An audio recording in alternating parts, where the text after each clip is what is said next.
Kementerian Pekerjaan Umum dan Perumahan Rakyat atau Kementerian PUPR akan memulai mengerjakan infrastruktur penunjang ibu kota negara baru di Kalimantan Timur pada paruh pertama tahun 2021 mendatang. Selain pembangunan jalan dan jembatan, Direktur Jenderal Cipta Karya Kementerian PUPR Dani Hidayat mengatakan, lembaganya tengah menyiapkan berbagai proyek penunjang air bersih untuk penghuni pusat pemerintahan nantinya.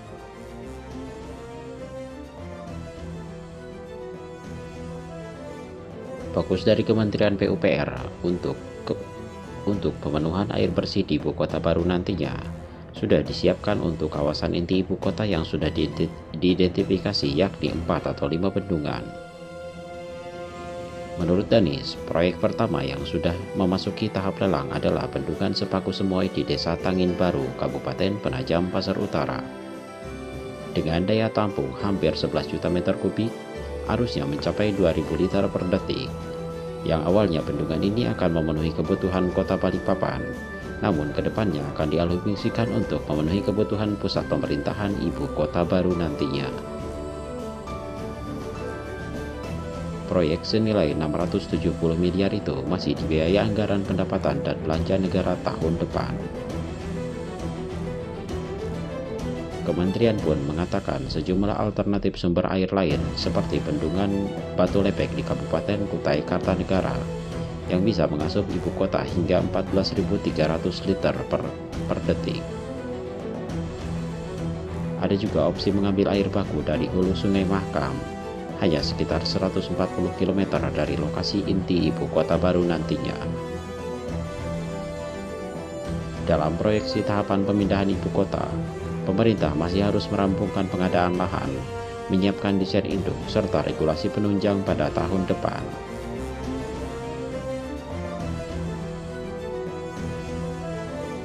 Dalam proses pembangunannya, kawasan inti pusat pemerintahan ibu kota baru nantinya akan dibangun di seluas 5.644 hektar.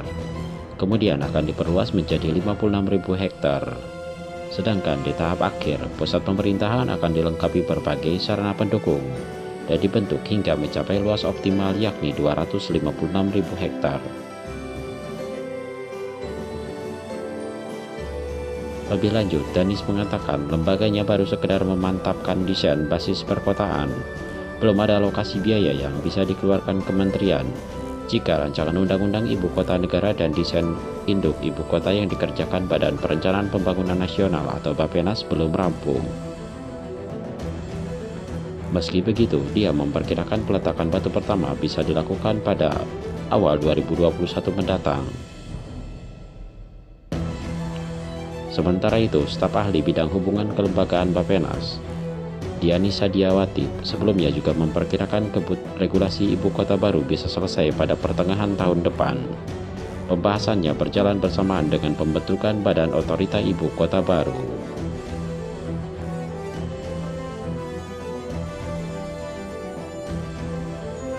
Lebih lanjut, ada hasil kajian lingkungan hidup strategi ibu kota negara atau KLHS-IKN yang menghasilkan beberapa temuan penting. Salah satu diantaranya adalah ketersediaan air di wilayah tersebut. Staf ahli dari Menteri Lingkungan Hidup dan Kehutanan bidang ekonomi sumber daya alam, Laksmi Wijayanti mengatakan, KLHS-IKN mulai disusun sejak September 2020 yang lalu. Menurut Laksmi, dalam KLHS-IKN tersebut, salah satu isu strategis yang dikaji adalah ketersediaan air bersih, termasuk dalam konteks kemarau berkepanjangan yang berdampak kepada kelangkaan air bersih. Lebih lanjut, Laksmi menjelaskan beberapa informasi penting temuan KLHS-IKN ini, yaitu terkait karakteristik Kalimantan Timur dan Pulau Kalimantan lainnya, dari sisi geografi, morfologi, dan yang lainnya. Kemudian dari sisi dampak sosial ekonomi dan yang lainnya. Lebih daripada itu, Laksmi menjelaskan, walaupun Pulau Kalimantan, terutama Kalimantan Timur, kaya dengan sumber daya alam, terdapat pula limitasi terutama terkait ekologis di Kalimantan. Lebih lanjut, KLHS menyimpulkan ada beberapa hal yang harus dilakukan. Rekomendasi KLHS IKN tersebut memuat 10 prinsip Smart and Forest City, 4 usulan kebijakan untuk dukungan berkelanjutan, 5 peta jalan pemulihan dan perbaikan lingkungan, serta 4 kebutuhan feasibility studi lanjutan. Dalam kesempatan yang sama, dosen Universitas Gadjah Mada Bagas Pucilaksono mengatakan, diperlukan kajian lanjutan lebih lanjut untuk memikirkan skenario terhadap kondisi paling ekstrim soal penyediaan air di ibu kota baru nantinya. Menanggapi hal tersebut, Laksmi menjelaskan ketika memutuskan melakukan focusing study tentang air, pihaknya mengaku memang baru fase pertama dan data itu belum detail sehingga studi kelayakan lanjutan sangat diperlukan. Lebih lanjut, Laksmi menambahkan, berbicara air terdapat pasokan dan permintaan baik dari level umum maupun level individu. Namun dari hasil kajian untuk air dari sisi karakteristik geologi, sangat tidak memungkinkan dimanfaatkan dan sulit untuk diinvestasikan karena sangat terlalu mahal. Maka dari itu pilihannya adalah kepada air permukaan.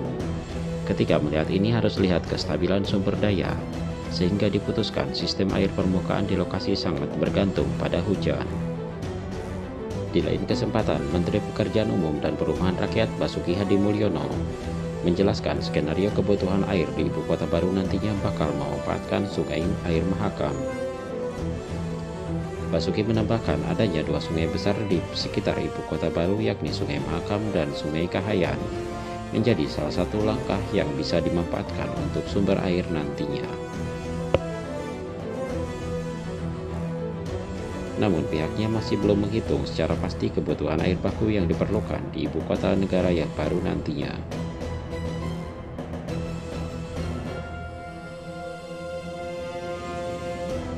Sebelumnya, banyak pihak yang mengkhawatirkan sumber air disebut akan menjadi masalah utama pemindahan ibu kota dari Jakarta ke Kabupaten Penajam Pasar Utara dan Kabupaten Kutai Kartanegara di Provinsi Kalimantan Timur.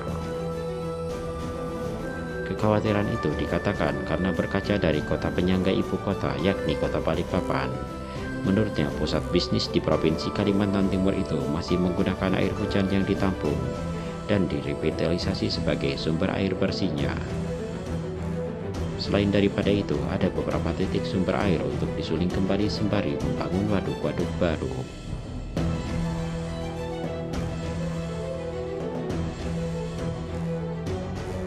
Lebih daripada itu, ada sejumlah titik sumber air yang bisa digunakan untuk pasokan ibu kota baru nantinya. Salah satunya adalah Sungai Mahakam yang bermuara di Selat Makassar. Kedua adalah hutan lindung di dekat ibu kota baru yang sudah jadi sumber air bagi kota Balikpapan. Dan yang ketiga adalah penampungan air hujan atau penyulingan air asin juga bisa menjadi salah satu alternatif untuk pasokan ibu kota baru nantinya. Selain daripada itu, banyak yang menyarankan setiap gedung yang dibangun di ibu kota baru nantinya harus dilengkapi dengan teknologi penampungan air hujan